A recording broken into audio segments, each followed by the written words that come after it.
There are two words we need to recognize this day. The first word is ambition.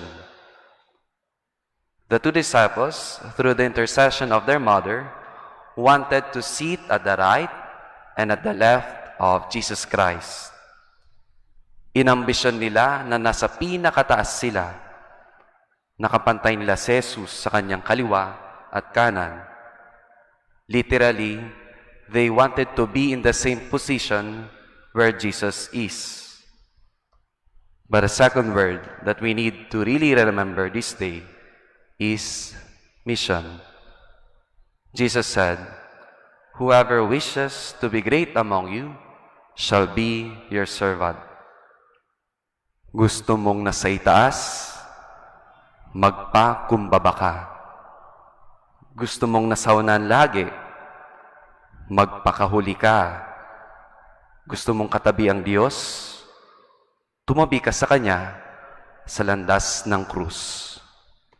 Pope Francis said, "We should not seek titles of honor, authority, or supremacy. We should not consider ourselves superior to others. Sa mata ng Diyos, tayo ay pantay-pantay. Si Jesus na Diyos nga, nakipantay sa atin dahil bumaba pa siya para bilang maging tao upang tayo paglingkuran. The Son of Man did not come to be served, but to serve."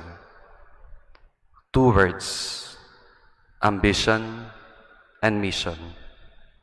Kaya anong panyaya sa atin ngayong araw? Mga kapatid, mangarap ng mataas, pero mangarap din ng malalim. Sa paanong pamamaraan?